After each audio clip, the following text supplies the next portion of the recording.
लोगों का railway group D का पेपर है किसी का? किसी का नहीं है? आपका है?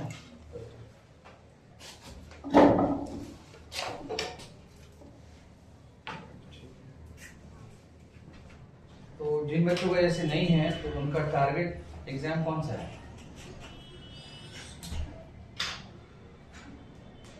उनके कौन से एग्जाम का टारगेट है? एसएससी का टारगेट है, मतलब एसएससी वो 2026 वाला गया। हाँ 2026 का टारगेट है ना। और एनटीपीसी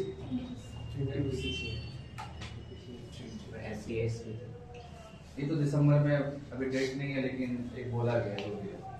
नहीं, हम ये कहना चाह रहे हैं ना एक्चुअल में कि हम नेक्स्ट वीक एक क्लास रख रहे हैं, उसमें हम रोड मैप बताएंगे एसएससी सीजीएल को लेके 2026 को, कि अगर आप 2026 में एसएससी सीजीएल का पेपर दीजिएगा, क्योंकि पेपर तो बहुत दिन के बाद होगा, अभी तो होना नहीं है, अभी तो रिसेंट्स में ही हुआ है।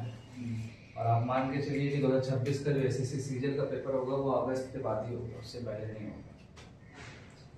मोटे मोटे तौर पर अगर आप देखिएगा तो दिसंबर से आपका टाइमिंग है, क्योंकि नवंबर तो लगभग खत्म ही हो चुका है। तो अगर आप दिसंबर से भी काउंटिंग कीजिएगा तो दिसंबर, जनवरी, फरवरी, मार्च, अप्रैल, मई, जून, जुलाई, अगस्त, 9 मंथ, और सितंबर में पकड़ के चलते हैं, मतलब 10 महीना। और कुल मिला के देखा जाए तो 8 महीना हम ऐसे लेके चलते हैं मोटा मोटा। तो अगर आपके पास एक रोड मैप आ जाएगा, रोड मैप बोले तो हर पार्टिकुलर सब्जेक्ट का कुछ इंपॉर्टेंट टॉपिक्स, क्योंकि देखिए 2025 में ऑलरेडी एसएससी सीजीएल भी हो चुका और अभी सीएचएसएल करंट चल रहा है। तो अब तो ये बच्चों को समझ में आ गया होगा कि एसएससी अब किस तरह से क्वेश्चन पूछेगा। पहले दुविधा था, बिकॉज जब से वेंडर बदला है तो सीजीएल और सीएचएसएल में क्वेश्चन किस तरह से आएगा नहीं पता, लेकिन अब तो दुविधा दूर हो गया, क्योंकि सीजीएल भी हो गया और सीएचएसएल भी लगभग आखिरी पड़ाव पे। तो एक क्लास तो हम दे देंगे कि सीजीएल और सीएचएसएल में जो क्वेश्चन पूछा गया है जनरल स्टडीज में, उसके लिए एक सेपरेट क्लास आपको दे दिया जाएगा कि उस पार्टिकुलर एग्जाम में क्वेश्चन क्या क्या पूछा उससे आपको आइडिया लग जाएगा। खासकर जो मेरा सब्जेक्ट है वो लाइक जनरल स्टडीज। और दूसरा एक हो जाएगा आपका रोड मैप के बारे में, कि आपका थोड़ा बहुत प्लान क्या होना चाहिए, कौन सा टॉपिक कैसे पढ़ना चाहिए, तमाम चीजें। आगे मेरी बात समझ पाए। उसी के साथ हम लोग एनटीपीसी को भी लेके चलेंगे, जो एनटीपीसी का पेपर हो 2026 में। क्योंकि देखिए आज जो ग्रुप डी का पेपर का शुरुआत हुआ, हम स्टेटस में अपना अपडेट कर दिए, अभी फॉरन ही किए, सीढ़ी पे ही किए, ठीक है। तो अपडेट्स का मतलब ये है कि देखिए अगर आप ग्रुप डी का पेपर दे रहे हैं तो 25 क्वेश्चन है साइंस से और 20 क्वेश्चन है जनरल अवेयरनेस से। दोनों अगर हम मिलाएंगे तो बनेगा 45। 30 है आपका रीजनिंग और बाकी 25 बचेगा, वो चला जाएगा किसमें? मैथ्स। इंग्लिश का तो गेम नहीं है यहाँ। तो अगर आप देखिएगा मेन गेम देखिएगा तो 45 क्वेश्चन है, साइंस है 25, जिनका ग्रुप डी उनके बारे में बता रहे हैं, और 20 क्वेश्चन है करंट अफेयर, मतलब जनरल अवेयरनेस बोल के।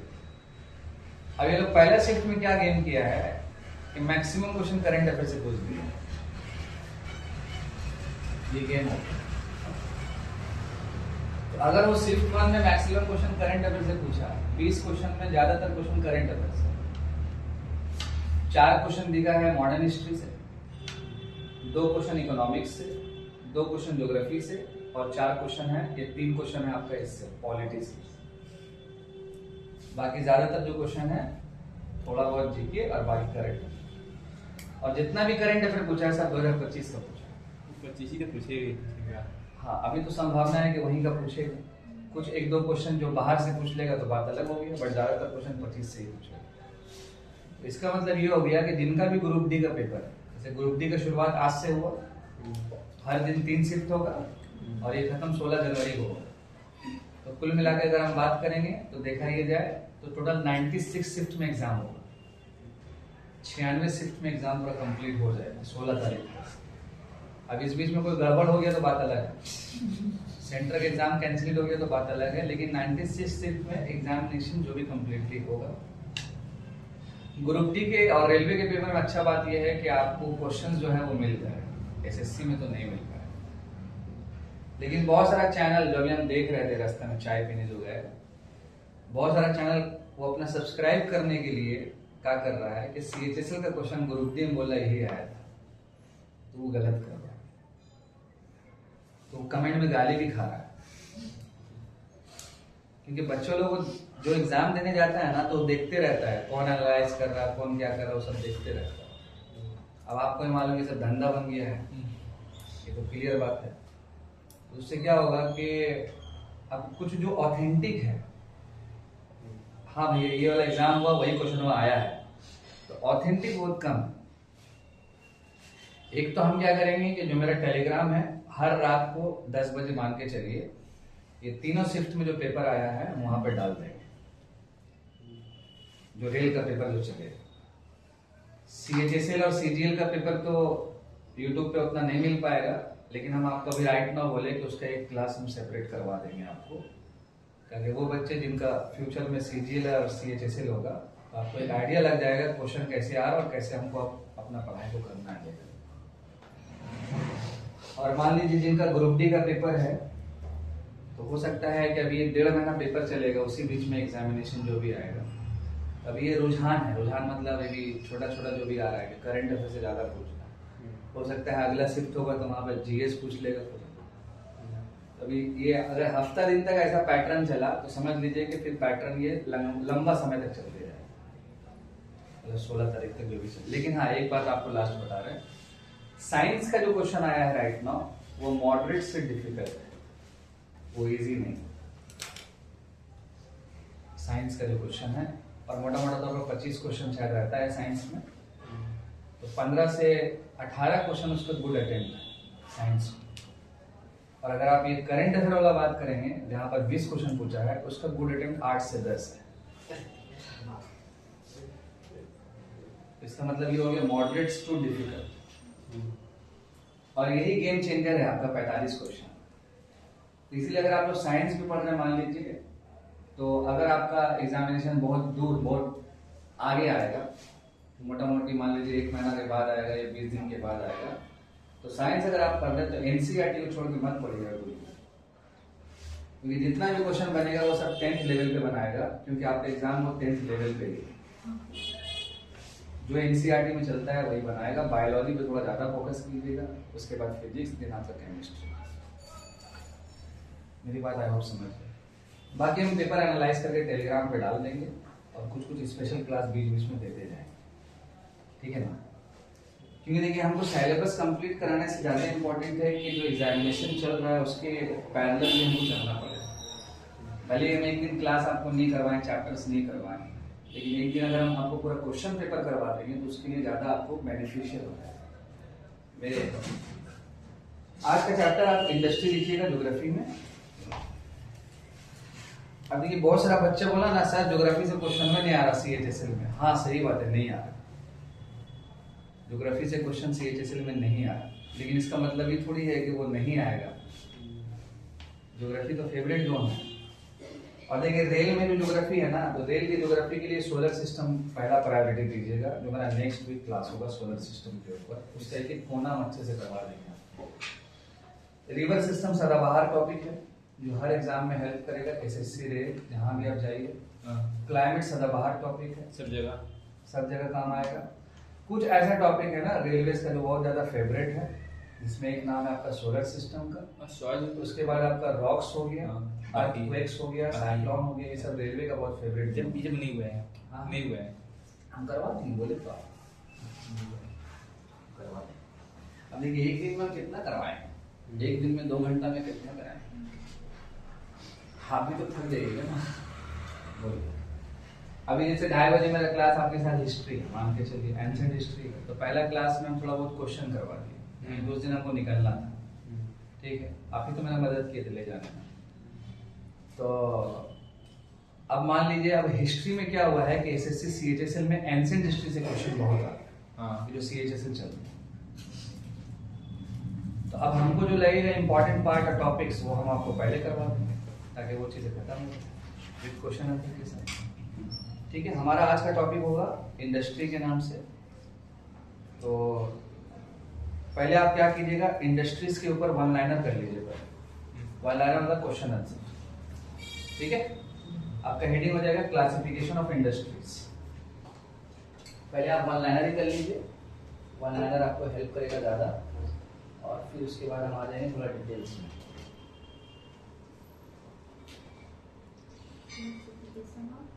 Classification of industries. इकोनॉमिक्स में एक सब्जेक्ट, एक चैप्टर पढ़ते हैं ना आप लोग, वो sectors of economy. Yes sir. पढ़ते हैं तो सेक्टर्स ऑफ इकोनॉमी में आप जब पढ़िएगा, हम पढ़ाएंगे यहाँ पे सेक्टर ऑफ इकोनॉमी शुरू तक किए थे ना? नहीं पढ़ाए, वो प्राइमरी सेक्टर सेकेंडरी सेक्टर शुरुआत किए थे सर आप। पढ़ाए थे ना। हाँ। तो उसमें देखिएगा एक पब्लिक सेक्टर होता है, एक प्राइवेट सेक्टर होता है।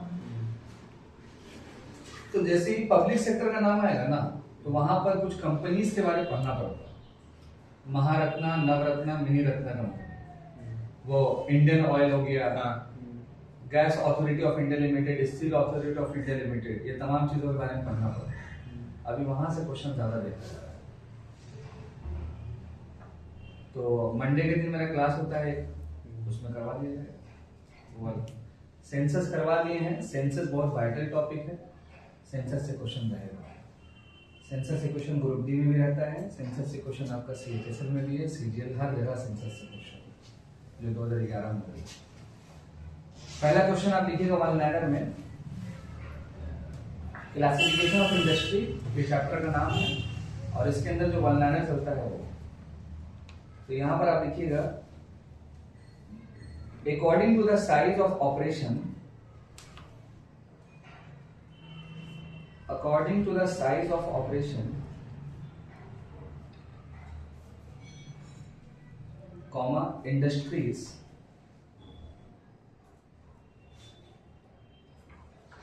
can be classified into,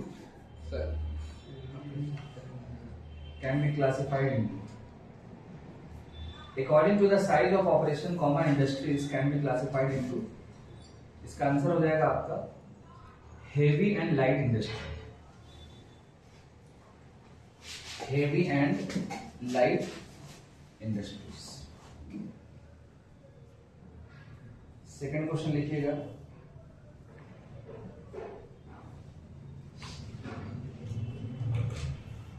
in which country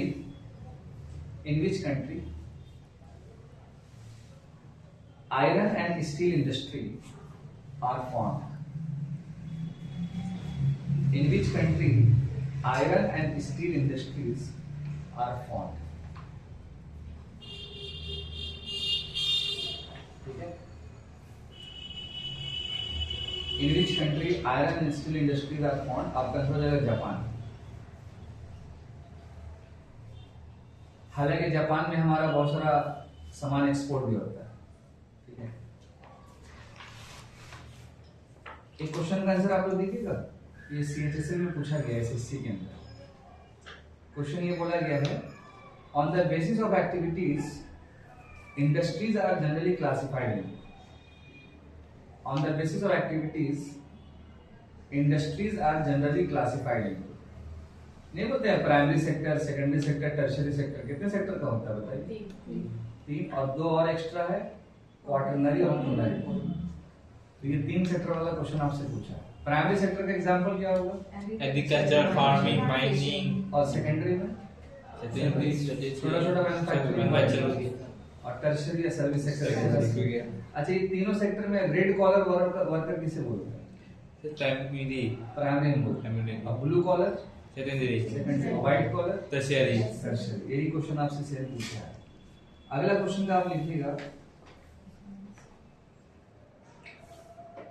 अगला क्वेश्चन आप लिखिएगा, ये एमटीएस का क्वेश्चन है। ठीक है, engineering comma metal goods, engineering comma metal goods, फिर comma heavy chemicals,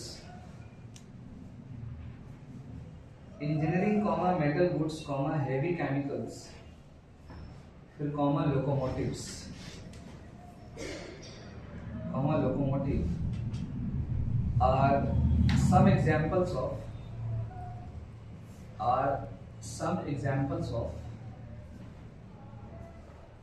which type of industries? ये तसलीन हो गया था ये Ravi Some examples of which type of industries? आपका आंसर हो जाएगा हेवी इंडस्ट्री। हेवी इंडस्ट्री ये एमटीएस का क्वेश्चन है 2018 का। हेवी इंडस्ट्री हेवी इंडस्ट्री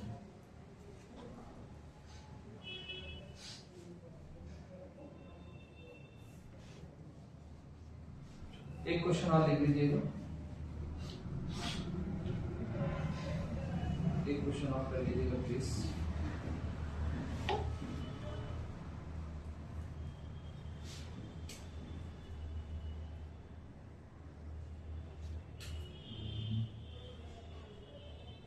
छोड़ दीजिए इसको।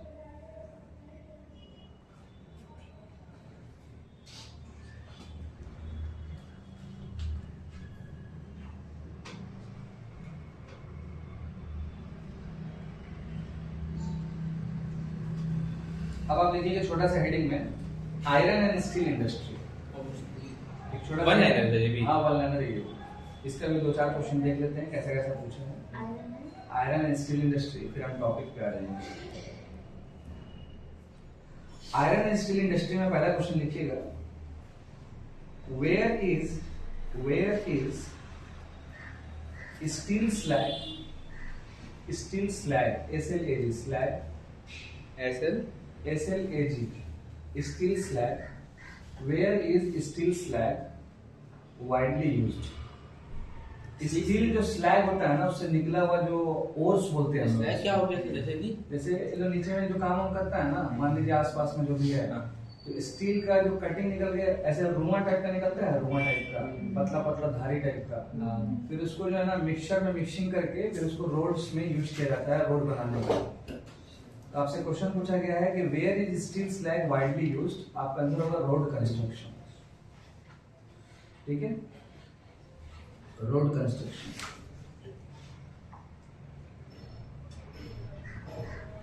Road construction. अच्छा अभी क्वेश्चन और लिखिएगा, steel slag is a by product of which process?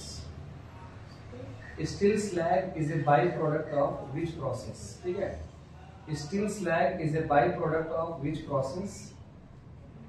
Steel slag is a byproduct of which process? आपका आंसर हो जाएगा स्टील मेकिंग। ठीक है, स्टील मेकिंग।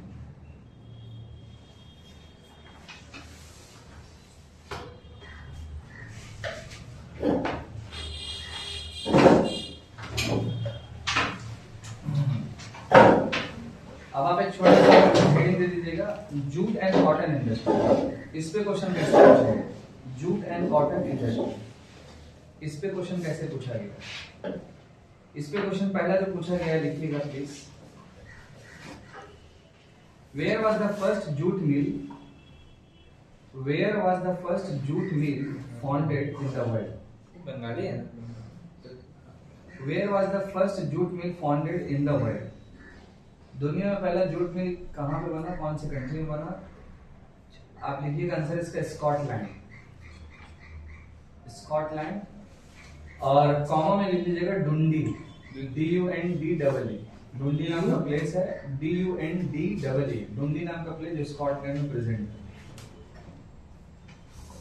इसके बाद सेकंड क्वेश्चन आप लिखिएगा, एक और पूछा गया है, दूसरा सबसे बड़ा जूट का इंडस्ट्री कहां था? अभी तो पहले भारत था, अभी भारत का बंगाल था, अब बंगाल से स्विच होकर बांग्लादेश चला गया, क्योंकि अभी हम लोग यहाँ पे पॉलिसी और सब चीज देख ही नहीं रहे बंगाल के अंदर। और अगर आप जूट मिल की बात करेंगे तो ये जो क्षेत्र आप देख रहे हैं ना, जिस एरिया में आप रह रहे हैं, हाँ, तो यहाँ पर बहुत सारा आपको जूट मिल मिल जाएगा जो गंगा नदी के किनारे से। रंगोली मॉल से पहले भी उधर ही था। अब उतना तो हम नहीं जानते ना, रंगोली मॉल कभी नहीं गए, लेकिन इस साइड में हम बहुत सारा देखते हैं जो गंगा घाट है उसके कॉर्नर्स पे वहाँ पर बहुत सारा वर्कशॉप है बड़ा बड़ा, लेकिन बहुत सारा बंद हो चुका है टाइप, वो कन्वर्ट हुआ है लोहा फैक्ट्री में, जिसमें बिहार का लोग काम करता है। जो बात है सच बता रहे हो, ये एरिया तो आपका पूरा वही है ना, लोहा फैक्ट्री वाला एरिया। हाँ, ये अगल बगल जितना आगे लिखिएगा maximum jute mill are situated in which Asian countries. Maximum jute mills are situated in which Asian countries. कौन से एशियन कंट्रीज में ज्यादातर जूट मिल्स है? आपका आंसर इंडिया और बांग्लादेश हो जाएगा। इंडिया और बांग्लादेश। जूट बहुत ही इंपॉर्टेंट प्रोडक्ट्स था, क्या होता जाएगा। पॉलिसीज नहीं है, स्कीम्स नहीं है जिसके थ्रू सरकार का हेल्प भी होना चाहिए ना, बहुत सारा जॉब्स क्रिएट हो जाएगा। आजकल हम लोग जो प्लास्टिक यूज कर रहे हैं वहाँ पे जूट बैग आ जाएगा, हर जगह जूट बैग बिकेगा, तो बताइए वहाँ से रोजगार बन जाएगा। गवर्नमेंट ध्यान में प्लास्टिक बैन करेगा। ऑब्वियसली प्लास्टिक बैन कैसे करेगा? जो वो चंदा दे रहा है ना सरकार को, जो कंपनी है तो चंदा दे रहा है। आप लोग नहीं सुनते वो नाटक कि वो गुटखा नहीं खाना चाहिए, फिर एडवर्टाइजमेंट चलता है, मूवी देखने जाते हैं, मुकेश का स्टोरी सुनाता है, कैंसर हो जाता है, मुंह बड़ा हो जाता है, नहीं सुनाते हैं। तो आप कभी आप लोग भी सोचते होंगे, हम तो कई बार सोचे कि भैया जो मना हो रहा है, ये दुकानदार को आप बोल रहे, जिसको बोल रहे फैक्ट्री का नहीं बंद करवा रहे, फैक्ट्री बंद करवा दीजिए, तो नहीं करवाएगा। क्या है? उससे तो टैक्स पे हो रहा है, उससे तो चंदा दे रहा होगा, उससे तो पार्टी चल रहा ना होगा, तो कहाँ से बंद करवाएगा? ये सब नाटकबाजी है। देखिए बड़ा बड़ा एक्टर उसका ऐड भी कर रहा है जो खुद खाता नहीं है, इनके ऊपर तो केस होना चाहिए। अजय देवगन, शाहरुख खान सब कहाँ खाता है? बोलने की इलायची की एडवर्टाइजमेंट कर रहे हैं। कौन सी इलायची? वो विमल इलायची है, विमल पान मसाला वाली खा दो इलायची के ऊपर। और लोग खुद से खाता भी नहीं, बताइए आप ही खुद ही बताइए, नहीं खाता है वो। लेकिन भारत में खिला रहा। अब पूरी दुनिया में सबसे ज्यादा खाया जाता है ब्राजील। ब्राजील अब पूरी दुनिया में हम लोग सेकंड नंबर पे खाते हैं, 2 नंबर पे खाते हैं। और ज्यादातर जो प्रोड्यूसर जो बना रहा है ना, चाइना बना रहा, यानी चाइना बना रहा, हम लोग खिला रहा। ये मामला है, गड़बड़ है। चाइना प्रोड्यूसर हो गया, ब्राजील लार्जेस्ट कंज्यूमर हो गया, सेकंड हम लोग हो गए। अब पूरी दुनिया में वो खा करके लगभग 22.5 मिलियन लोग मरते हैं। आसान तो बात नहीं है, मामला है बहुत गड़बड़ है।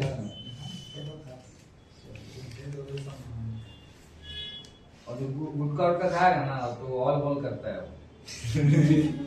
जैसे तुम मुंह में गुटखा नहीं रहेगा ना, कहीं ढूंढेगा भाई गुटखा, मुंह चलते रहता है ना। देखते नहीं गाय ऐसे मुंह चबाते रहते हैं, जो गुटखा खाएगा उसको भी एकदम चाहिए गुटखा, तो उसका नष्ट आने लगेगा। एक डायलॉग नहीं सुना है, खैनी नहीं मिल रहा भाई, खैनी।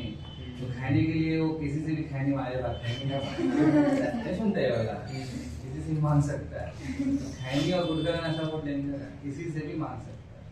लेबर कूली जिससे भी ऐसे खैनी हाँ मारे, क्या बोला जाए। लिखिएगा प्लीज इंडिया बांग्लादेश। एक क्वेश्चन और लिख लीजिएगा। The leading producer of cotton textile in the world is. The leading producer of cotton textile in the world is. Leading textile आप आंसर लिखिएगा China. The leading producer of cotton textiles in the world is China. China के बाद कौन है? China के बाद बांग्लादेश आ जाएगा। हालांकि भारत भी है, लेकिन भारत का ज्यादातर एक्सपोर्ट सब अमेरिका हो जाता है, यूएसए हो जाता है कॉटन्स। भारत का भी नाम है इसमें। अगला क्वेश्चन लिखिएगा, what are the some of. जी भारत पूछा ये बांग्लादेश है तो अगर चाइना नहीं दी तो सही होगा ना सर?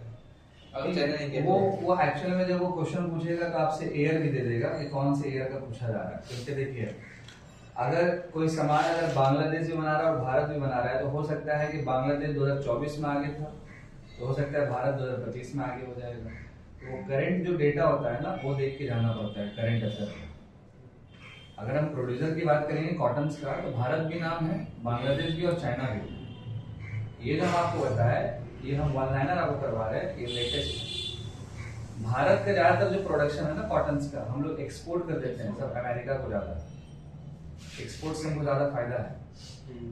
और उसी तरह बांग्लादेश के पास जो आपका टेक्सटाइल है वो भी एक्सपोर्टर है, वो एक्सपोर्ट करता है। बांग्लादेश का 80% जो इकोनॉमी है ना वो चलता है किस पे, टेक्सटाइल पे चलता है। हर 2-3 घर में आपको वो सिलाई मशीन मिल जाएगा, वो लोग छोटा छोटा मैन्युफैक्चरिंग लगाए हुए। तो चाइना का भी हालत ऐसी ही है। चाइना में भी आपको हर 2 घर में एक घर में मिल जाएगा। क्या करता है, छोटा छोटा लगाए हुए मशीन, छोटा छोटा इंडस्ट्री लगा दिया घर के अंदर। कोई बैग सी रहा है, कोई जूता सी रहा है, कुछ ना कुछ सी रहा है।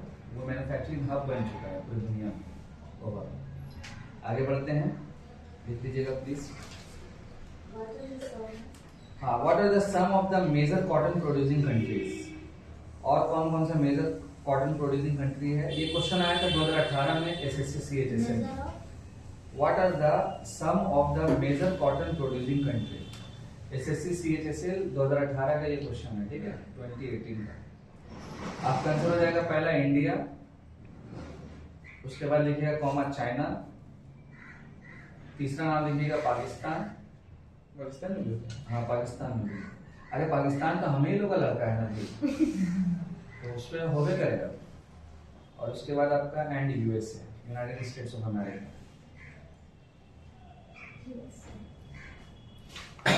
एक लास्ट क्वेश्चन लिखिएगा। हम आपको ये दिखाना चाह रहे हैं ना कि जूट और कॉटन में क्वेश्चन कैसे होते हैं। Which country produce cotton textile? Which country produce cotton textile? Cotton textile from imported yarn, Y-A-R-N, yarn। Cotton से निकलता है ना yarn, imported yarn। आपका आंसर हो जाएगा the UK in United Kingdom, comma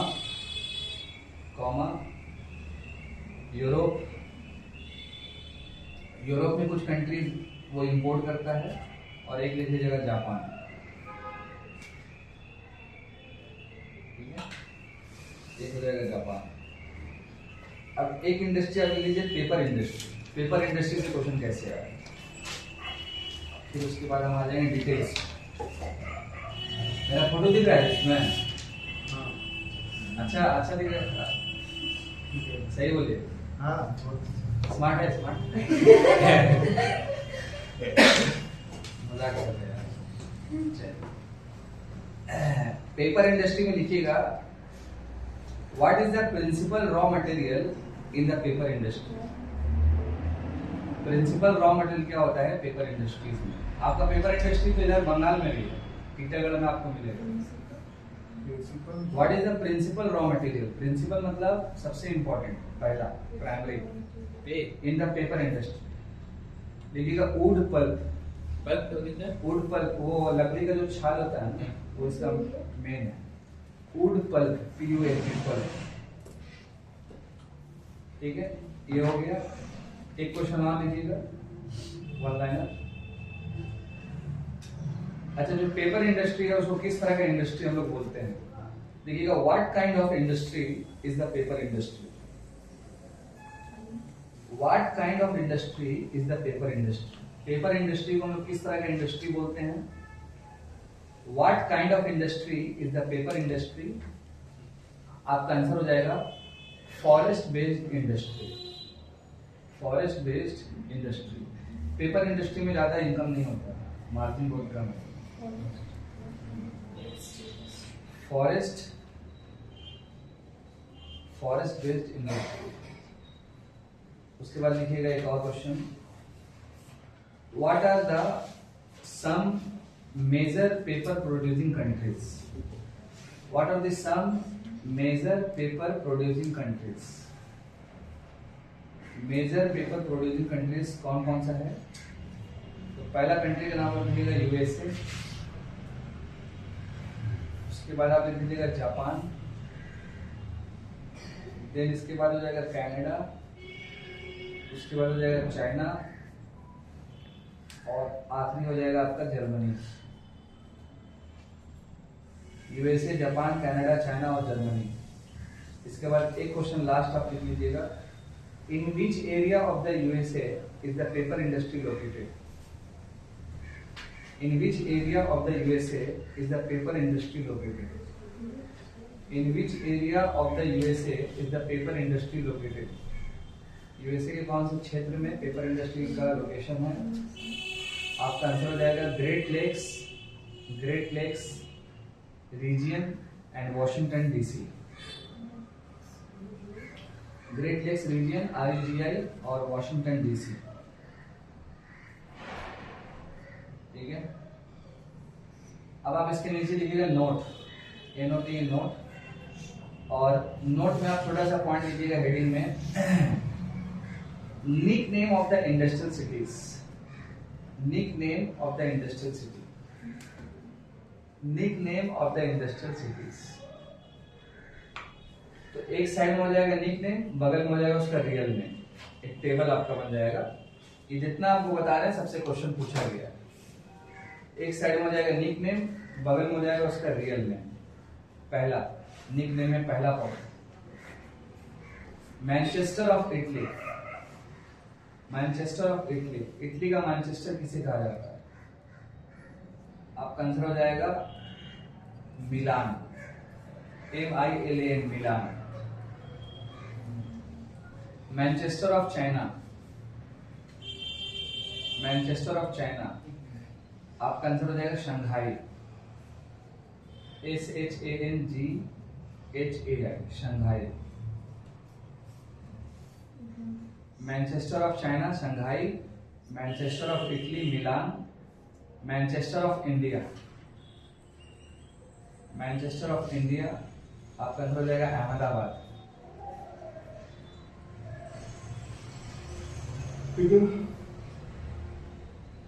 Manchester of south India, Manchester of south India आपका answer हो जाएगा कोयम्बटूर, कोयम्बटूर, COIMBATOR, कोयम्बटूर। उसके बाद लिख सकते हैं Manchester of east, east India, east India, yes, आपका आंसर हो जाएगा कानपुर। उसके बाद आप लिख सकते हैं Detroit of Japan, Detroit, DETROIT, DETROIT, Detroit of Japan. ये हो जाएगा आंसर आपका नगोया, NAGOYA, नगोया। और डेट्रॉइट ऑफ इंडिया, डेट्रॉइट क्या हो गया? डेट्रॉइट, हाँ, इसका तो मतलब क्या हो ये गया? एक्चुअल में वो इंडस्ट्रियल जो सिटीज होता है ना, इंडस्ट्रियल सिटीज मतलब वो पार्टिकुलर जो प्लेस है वो इंडस्ट्रीज के लिए बहुत फेमस तो बेसिकली है। डेट्रॉइट एक लोकेशन का नाम है, रिमेंबर, ठीक है। देखिए जैसे एज फॉर एग्जांपल अगर हम बोल देंगे कि लिलवा आपका क्यों फेमस है, बताइए लिलवा जो है क्यों फेमस है? लोहा फैक्ट्री, लोहा फैक्ट्री, जो बात है क्लियर है। उसी तरह अगर आप बताइएगा हावड़ा जो है, हावड़ा एरिया, हावड़ा क्यों फेमस है? हावड़ा ब्रिज, कोलकाता अगर आप जाइएगा तो विक्टोरिया के लिए फेमस होगी, हुआ ना जी। अच्छा USA क्यों फेमस है? United states of America. कोई तो ऐसा जगह होगा, लॉस वेगस का नाम सुने हैं? लॉस वेगस, लॉस वेगस क्यों फेमस है? बोलिए, कैसीनो के लिए है ना। न्यूयॉर्क क्यों फेमस है? स्टैचू, हाँ, statue of liberty, statue of liberty के लिए नहीं है, वो अपनी लाइफ स्टाइल के लिए फेमस है। वहाँ पे लाइफ स्टाइल बहुत महंगा है। अब हम आते हैं वापस, सुनिएगा। अगर हम आपको बोल दिए कि भारत का न्यूयॉर्क कौन सा शहर है, तो आप क्या बोलिएगा? बॉम्बे, बैंगलोर बोल दीजिएगा। अच्छा क्यों बोल रहे हैं? क्योंकि वहाँ का लाइफ स्टाइल महंगा है। क्या भारत का न्यूयॉर्क आप कोलकाता बोलिएगा? यहाँ पे लाइफ स्टाइल महंगा नहीं है। मेरी बात आप समझ रहे हैं ना। तो किसी कंट्री के बारे में जब वो पूरी दुनिया में फेमस हो जाता है तो उसका एक नाम हो जाता है। तो डेट्रॉइट भी उसी तरह से, डेट्रॉइट एक इंडस्ट्रियल हब है और उसमें फेमस हो गया। अब क्या बोला? डेट्रॉइट ऑफ इंडिया और पीतमपुर हो गया, पीतमपुर, PITHAM, पीतमपुर, ठीक है। ये कहाँ है? क्या नाम है? पीतमपुर कहाँ है? पीतमपुर आपका मिल जाएगा इधर उत्तर प्रदेश के अंदर। अच्छा एक लास्ट क्वेश्चन लीजिएगा, पिट्सबर्ग ऑफ इंडिया, पिट्सबर्ग। अब देखिए पिट्सबर्ग एक कंट्री अलग सा है, जगह एक अलग सा, PITSBURG, PITSBURGH, Pittsburgh of India. ये किसे कहा जाता है? आपका आंसर हो जाएगा जमशेदपुर, आपका आंसर है जमशेदपुर, झारखंड। अब बताइए जमशेदपुर क्यों फेमस है? बोलिए के लिए स्टील के लिए। तो अब पूरी दुनिया में सबसे अच्छा जो है पिट्सबर्ग में होता है स्टील, इसलिए उसको बोलते हैं पिट्सबर्ग ऑफ इंडिया बोलते हैं। आई होप मेरी बात समझ गए। अच्छा, इसी नोट में टेबल खत्म हो गई है। अब एक दो क्वेश्चन लिख सकते हैं, एक दो क्वेश्चन। पहला, सैंटियागो ऑफ चिले, ये क्वेश्चन है, नोट में टेबल खत्म। Santiago, SANTIAGO, Santiago of Chile, CHILE, Chile, is famous for which industry? Chile के अंदर जो सैंटियागो नाम का प्लेस है वो कौन से इंडस्ट्री के लिए फेमस है? Santiago of Chile is famous for which industry? आपका आंसर हो जाएगा वाइन इंडस्ट्री, वाइन। ठीक है, इसी तरह एक क्वेश्चन और लिख लीजिएगा। Seattle is a major centre of, Seattle, Seattle आपका यूएसए में है, ठीक है, SEATTLE, Seattle is a major centre of which industry? Seattle is a major center of which industry? आपका आंसर हो जाएगा एयरक्राफ्ट, आपका आंसर हो जाएगा एयरक्राफ्ट। उसके बाद आप लिखिएगा तीसरा question, which city of Canada, which city of Canada is the center of automobile industries? Which city of Canada is the center of automobile industry? आपका आंसर हो जाएगा टोरंटो, टोरंटो। उसके बाद एक क्वेश्चन और है, which city of India is known as cyber city? Which city of India is known as cyber city? आपका answer हो जाएगा गुरुग्राम, गुरुग्राम हरियाणा में। Which city of India is known as cyber city? आपका आंसर हो जाएगा गुरुग्राम, हरियाणा।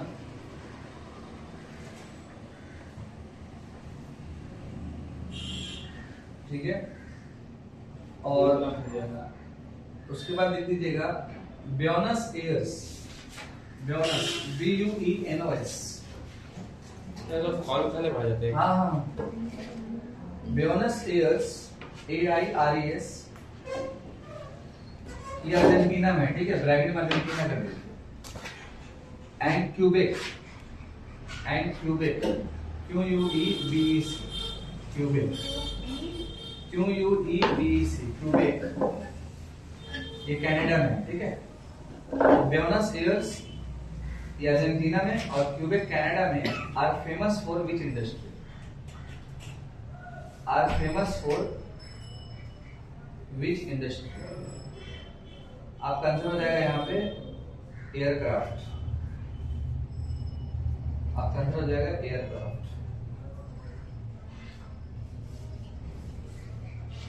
ठीक है, ये जो भी था थोड़ा बहुत क्वेश्चन आपके साथ।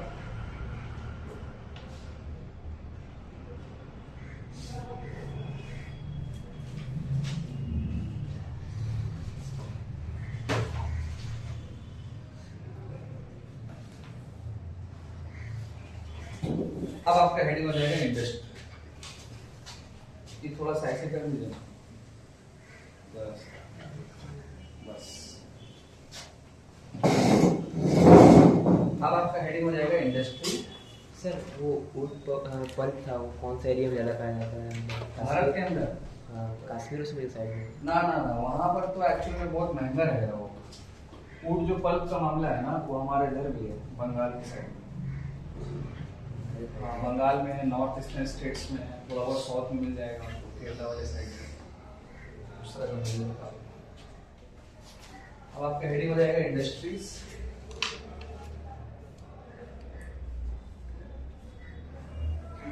इंडस्ट्रीज, और इसमें एक लाइन का पहले डेफिनेशन लिख लीजिए, उसके बाद इसको अच्छे से करवा देते हैं। इंडस्ट्रीज को लिखिएगा, industries refer to an economic activity, industries refers to an economic activity that is concerned with production of, that is concerned with production of, that is concerned with production of, concerned with production of goods, production of goods, comma, extraction of minerals, extraction of minerals, ठीक है, extraction of minerals, उसके बाद देखिएगा और the provision of services, और the provision of services, minerals के बाद और दी provision of services, full stop. और एक पॉइंट और लिख दीजिए, the modern industrial sector, the modern industrial sector based on an organized pattern, the modern industrial sector based on an organized pattern started with the establishment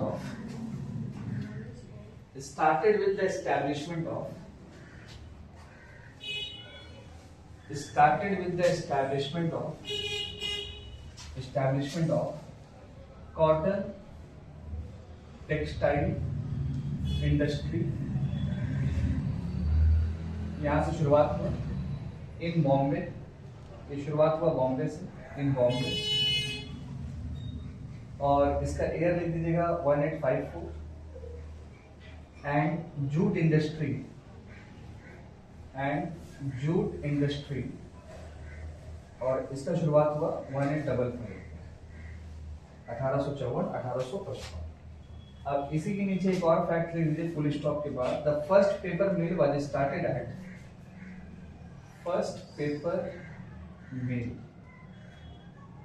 started at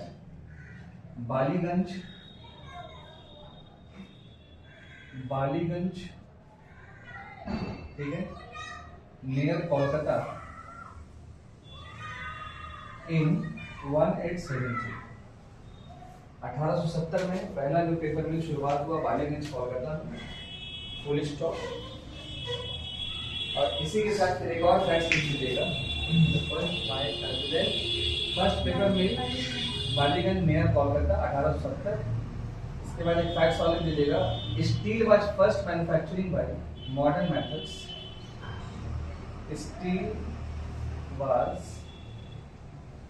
first manufactured by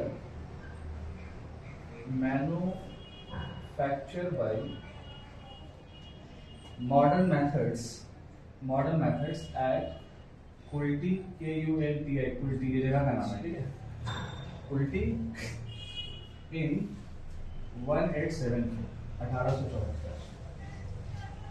in steel का जो factory है, पहला modern manufacturing जो हुआ वो कुल्टी में हुआ। कुल्टी का नाम सुने जगह का? सुने, कुल्टी, बड़ाकर, उमा डोभी, दुर्गापुर वाला एरिया में देखिएगा ना, धनबाद, वो लाइन में मिल जाएगा आपको फैक्ट्री, लेकिन अभी बंद है। ये रेलवे स्टेशन है, बगल में फैक्ट्री है, उसके बगल में रिवर है, बड़ाकर रिवर। वही पुलवा क्रॉस कीजिएगा तो झारखंड चल जाएगा, इधर आ जाएगा तो बंगाल आ जाएगा। अभी करंट में बंद हो गया ना, ये बंगाल के अंदर आता है लेकिन बंद है, आप लोग चालू करवाइए, ठीक है। इसके बाद देखिएगा Tata iron and steel company, Tata iron and steel company, TISCO बोलते हैं शॉर्ट में। Tata iron and steel company, that is called TISCO, was started at Jamshedpur. अब बताइए जमशेदपुर को क्या बोलते हैं हम लोग? टाटा, हाँ टाटा, अरे जमशेदपुर बोलते हैं ना, पिट्सबर्ग ऑफ इंडिया। इन 1870 में 1907। अरे वो टाटा का मालिक नहीं, JRD टाटा जी, वही शुरुआत किया ना 1907 में, टिस्को जमशेदपुर में। टाटा नाम का जो जगह है ना, वो टाटा जो फैमिली उसके नाम से है। टाटा भी एक प्लेस है ना झारखंड का, साक्षी टाटा, तो टाटा को एक अलग सा दुनिया बना दिया है पूरा, वहां पर अलग सा दुनिया है हम लोगों का। खाली वहां पर वो लगा हुआ यही सब प्लांटे लगा हुआ है। तो थर्ड मार्च जब आता है तो टाटा को पूरा टाटा को सजाया जाता है, हाँ पूरा टाटा को सजाया जाता है। तो टाटा के अंदर एक जगह है मैंगो रोड, बहुत फेमस है मैंगो रोड। तो टाटा को जो बनाया, अब सोचिए एक ऐसा फैमिली है जिसके नाम से वो शहर बन गया पूरा टाटा।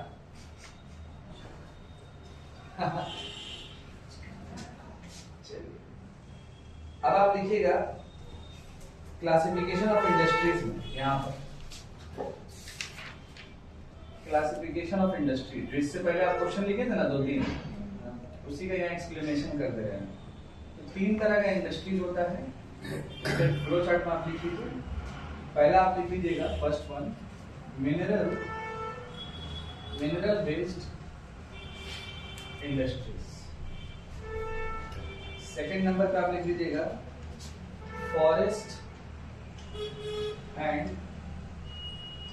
एग्रो बेस्ड इंडस्ट्रीज, ठीक है। और तीसरा आप लिख लीजिएगा इंजीनियरिंग इंडस्ट्रीज।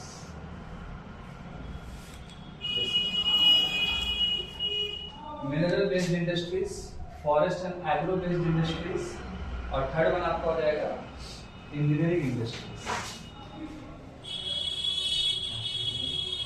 अब देखिए जैसे ही हम इस पे आएंगे, मतलब पहला नंबर पे यहाँ पर, अब इसमें आप लिखिएगा iron and steel industry. Second number हो जाएगा एल्यूमिनियम इंडस्ट्री। थर्ड नंबर हो जाएगा कॉपर। नेक्स्ट हो जाएगा आपका सीमेंट।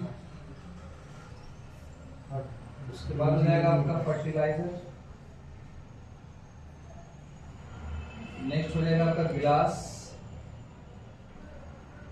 इसके बाद हो जाएगा लीड एंड जिंक। देन इसके बाद हो जाएगा आपका पेट्रोकेमिकल। ये हो गया आपका मिनरल बेस्ड इंडस्ट्रीज, ये जितना नाम आपको बता, ठीक। Iron and steel, aluminium, copper, cement, fertilizer, glass, lead and zinc. इसका फॉर्मूला क्या है? लीड का पीबी और जिंक जेड। उसके बाद लिखिएगा petrochemical. Forest and agro based industries में यहाँ पर आप लिखिएगा पहला cotton textile industries, cotton textile industry. Second आप लिखिएगा जूट इंडस्ट्री। थर्ड नंबर में लिखिएगा कॉटेज इंडस्ट्री। नेक्स्ट आप लिखिएगा सिल्क इंडस्ट्री। उसके बाद हो जाएगा शुगर इंडस्ट्री। और देखिए इसमें से कुछ कुछ चीजें पढ़ा चुके हैं, जैसे शुगर आपको पढ़ा चुके हैं, वो मेजर क्रॉप्स के अंदर याद होगा। शुगर इंडस्ट्री के बाद आपका पेपर हो जाएगा। पेपर के बाद आपका लेदर हो जाएगा। लेदर के बाद आपका फार्मास्यूटिकल हो जाएगा। कौन से हो गए तो इंडस्ट्री? फार्मास्यूटिकल, दवा जो बनता है। भारत को पूरी दुनिया का pharmaceutical capital of the world बोला जाता है इंडिया को। इंडिया में सबसे ज्यादा दवा बनता है, और दवा खाता भी ज्यादा है, समझे। और बाकी जो तीसरा है मतलब ये वाला इंजीनियरिंग में, तो इंजीनियरिंग इंडस्ट्री में पहला हो जाएगा railway equipment. Railway equipment industry, railway equipment मतलब रेलवे का छोटा छोटा सामान बनता है। उसके बाद हो जाएगा ship building industry, ship building industry. Next हो जाएगा आपका शिप ब्रेकिंग। आप बताइए शिप बना और शिप को तोड़ा भी जाता है, शिप ब्रेकिंग इंडस्ट्री। नेक्स्ट हो जाएगा आपका एयरक्राफ्ट इंडस्ट्री, एयरक्राफ्ट इंडस्ट्री। उसके बाद ऑटोमोबाइल इंडस्ट्री। और लास्ट आप लिख दीजिएगा इलेक्ट्रॉनिक एंड कंप्यूटर इंडस्ट्री। ये हो जाएगा इंजीनियरिंग इंडस्ट्री के एग्जाम। अब यहाँ तक पहले कर लीजिए।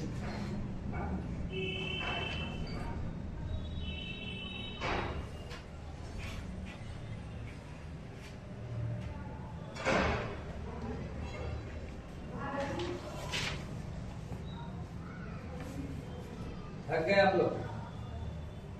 थक गए है ना? नहीं थके तो अच्छा बात है।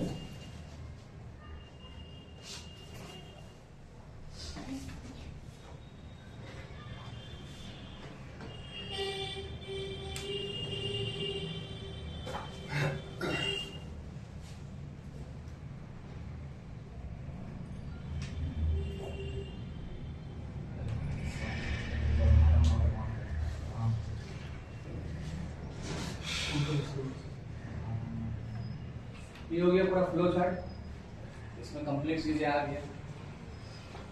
अब इसके बाद आप एक छोटा सा नोट लीजिए, नोट लास्ट थोड़ा सा रेस्ट भी देते हैं, ठीक है? बाद में आप लोग ये नोट में लिखिए एक छोटा सा heading, major aluminium producing companies, major aluminium producing countries, major aluminium producing country,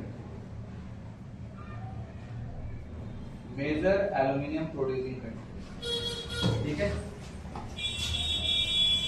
कौन कौन सा हो जाएगा? तो एक साइड में टेबल लिखिएगा एल्यूमिनियम कंपनी, ठीक है? और उसके बगल में लिखिएगा कोऑपरेटिव, कोऑपरेटिव कंट्री, एक टेबल आप बनाइए।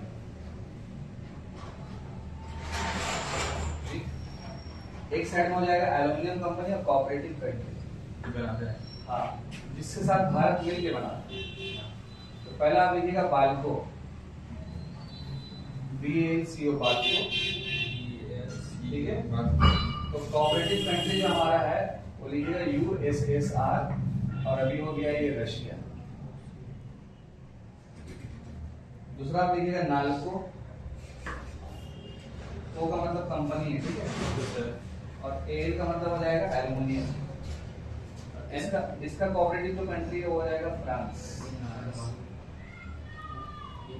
अरे एन का मतलब नेशनल, बी का मतलब भारत, उसके बाद हो जाएगा हिंदाल्को, हिंदुस्तान, यस, ये हो जाएगा किसके साथ? भारत का, यूनाइटेड स्टेट्स ऑफ अमेरिका। चौथा नंबर पे इंडाल्को, ये किसके साथ हमारा है? तो कनाडा। उसके बाद है माल्को, माल्को किसके साथ है? इटली। और छठे नंबर पे हो जाएगा वेदांता, इसका नाम सुना होगा, वेदांता ग्रुप का, ये किसके साथ है? तो जर्मनी।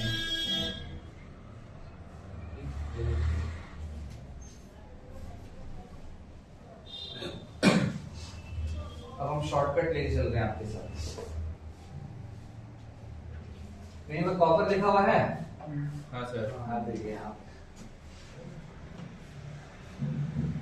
कॉपर का जो इंडस्ट्री है उसका नाम है, लिखिएगा इंडियन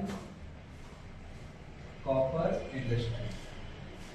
ये स्टैब्लिश कब हुआ? 1954, सॉरी 1954 नहीं, 1924 ये स्टैब्लिशमेंट है। 1924 में।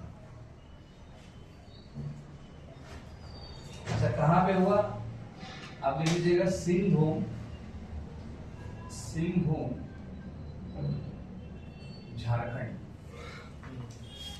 सिंहभूम झारखंड। 24,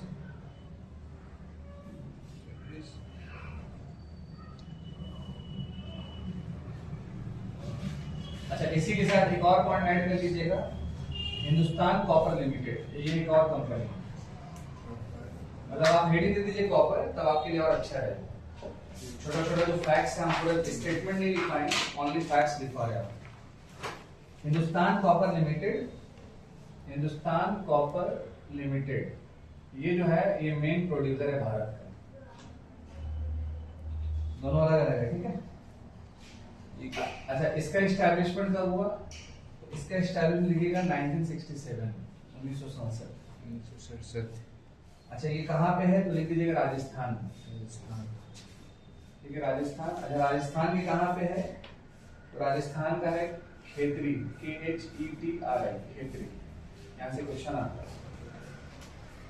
राजस्थान के खेतरी में। मतलब हाँ वो क्या बताएं? कॉपर इंडस्ट्रीज का, Indian copper industry 24 mister Singhbhum Jharkhand, main producer Hindustan, कहाँ का? राजस्थान, खेतरी नाम प्लेस है। और एक आखिरी लिख लीजिएगा आप लोग, वो एक कॉपर के अंदर ही, कॉपर के अंदर ही एक लास्ट आप लिख लीजिएगा,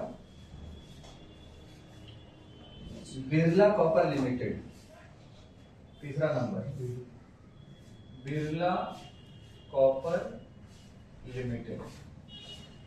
अभी बिरला कॉपर लिमिटेड कहाँ पे है? आपका आंसर होगा गुजरात। और उसके बाद एक और लिखिएगा चौथे नंबर पे, Swil copper limited, SWIL, Swil copper limited. अब ये कहाँ पे है? तो ये आपका भरूच, सूरत। भरूच गुजरात, सूरत। ये हो गया कॉपर के बारे में जो 4 फैक्ट्स आपको लिखवा दिए। ठीक, इसको हम कोर्स दे रहे हैं वरना कंफ्यूजन हो जाएगा।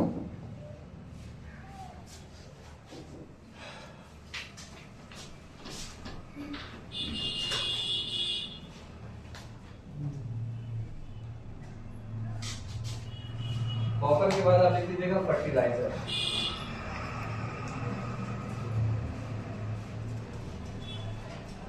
ठीक है, भारत का पहला fertilizer plant, first fertilizer plant, ये कहां पर और कब बना? तो देखिएगा रानीपेट, ये प्लेस का नाम, और ये कब स्टैब्लिश हुआ? 1906, 1906। तो आपको बताइए तो 1906 में मॉडर्न हिस्ट्री में क्या हुआ था? 1906 में मॉडर्न हिस्ट्री में क्या हुआ था? हाँ डिवीजन बोलिए। स्वदेशी मूवमेंट शुरू हुआ था 1905 में। बिल्कुल सही बोले, बट वो मिड में चला गया। एक्चुअल अगर 1906 में देखेंगे तो मुस्लिम लीग बना। मुस्लिम लीग। और 1907 में क्या हुआ था? यहाँ पे टिस्को बना, टिस्को। टिस्को कब बना? 1907 में बना ना। तो 1907 में क्या हुआ था?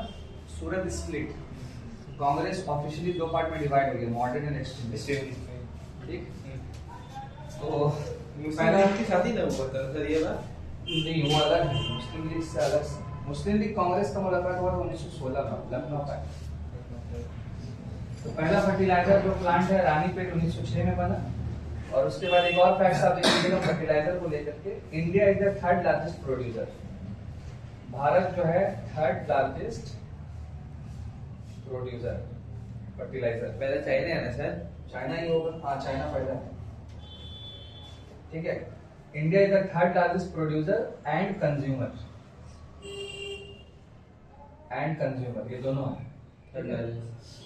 और ये पूरी दुनिया में, ठीक है, वर्ल्ड में। डेटा अगली दफा हो सकता है करंट अफेयर के रिगार्डिंग।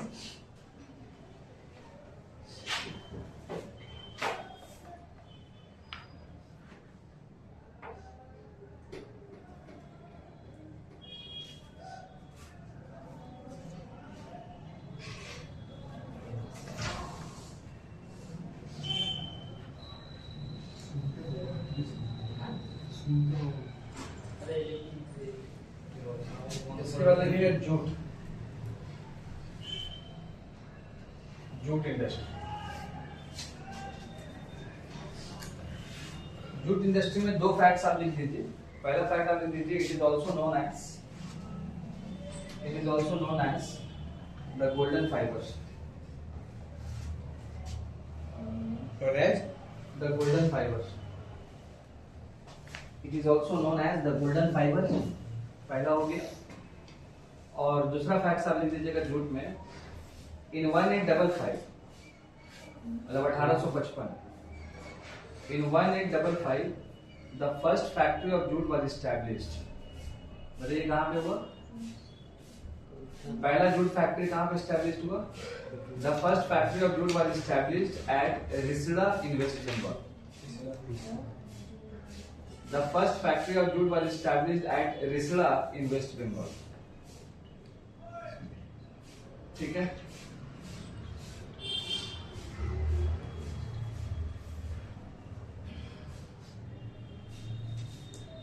अच्छा जूट फैक्ट्री के लिए एक कंपनी भी बना हुआ है जिसका नाम आप लीजिएगा the jute corporation of India. इसके बाद वाला the jute corporation of India has been set up for its development and modernization। कहाँ पर हुआ था सर ये वाला? जूट कॉर्पोरेशन भी आपको कोलकाता ही है। has been set up for its development and modernization।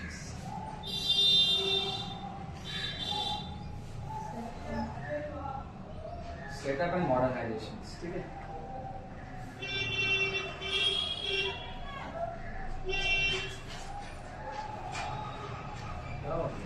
होते रहता है।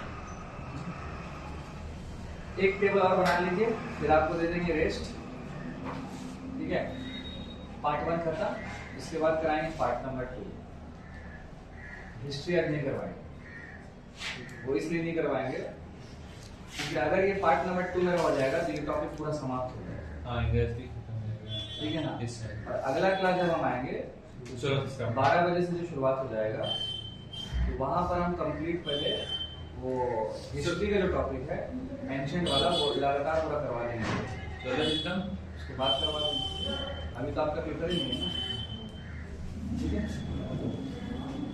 क्योंकि आप भी फिर कंफ्यूज हो जाइएगा, अभी इंडस्ट्री चल रहा है, थोड़ी देर के बाद फिर वो हो जाएगा। तो मेरा मानना है कि एक ही टॉपिक अभी पूरा कंप्लीट करें, फिर एंशिएंट हिस्ट्री लगातार करा देंगे ना, तो उस समय क्या होगा, लंबा समय तक वो एंशिएंट हिस्ट्री अच्छे से कवर हो जाएगा। हाँ ठीक, तो एक टेबल लास्ट बना लीजिए, फिर लंच कर लीजिए। टेबल आपका हो जाएगा, हेडिंग में लिख लीजिएगा iron and steel industry before independence. Iron and steel industries before independence, आजादी से पहले का। ठीक है, टेबल में आपका पहला होगा P for place, S for हो जाएगा स्टेट, इधर हो जाएगा ईयर, और इसका इंपॉर्टेंट फैक्ट्स। इस 4 कॉलम आप बना लीजिए। P फॉर प्लेस, कौन से प्लेस पे बना, कौन से स्टेट का है, कौन से ईयर में एस्टैब्लिश हुआ, और उसका फैक्ट्स क्या है। इंपॉर्टेंट क्या है। ठीक है, इस साइड। तो पहला आप लिख लीजिएगा उल्टी उल्टी। ठीक है, अभी जो बताएं उल्टी के बारे में, स्टेट हो जाएगा WP, इस साइड एस्टैब्लिशमेंट हो जाएगा 1874, 1874। और यही वाला जो प्लांट है कुल्टी वाला, बाद में इसका नाम बदल के लेटर हो गया Bengal iron and steel plant, BISP, या फिर आप Bengal iron and steel industry कर दीजिए, BZ। दूसरा जो प्लांट है वो बना साक्षी में, साक्षी झारखंड में। ठीक है, साक्षी ये हो जाएगा झारखंड, 1907। और इसके जो फाउंडर हैं वो है जमशेदजी टाटा, जमशेदजी टाटा। टाटा 1907 में, और यही का नाम उन्होंने रखा था टिस्को, जो इससे पहले लिखवाया। Yes sir. तीसरा हो जाएगा आपका हीरापुर। हीरापुर ये हो जाएगा वेस्ट बंगाल, वेस्ट बंगाल में किधर से एरिया था?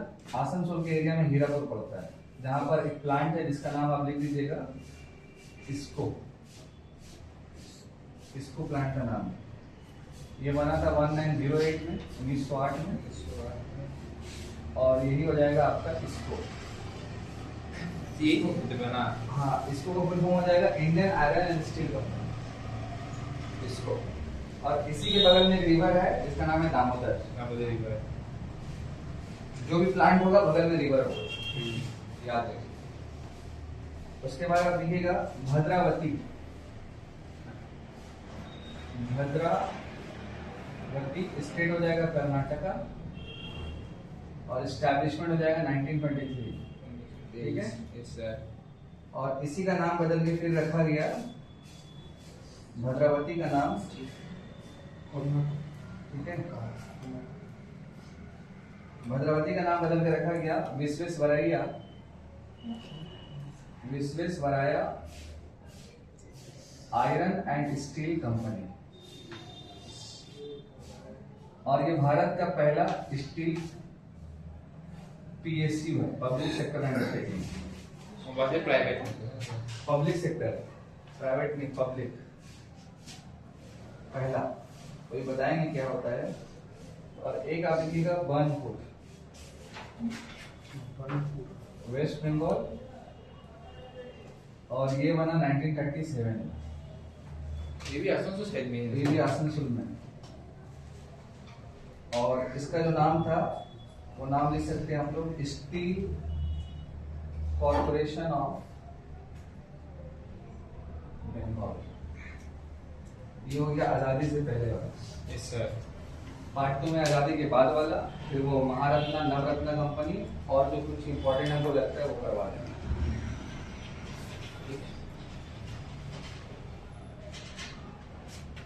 टाइमिंग आपका हो रहा है 1:35। शुरुआत करेंगे 2:15 तक, ये 2:20 तक, आधा घंटा के बाद।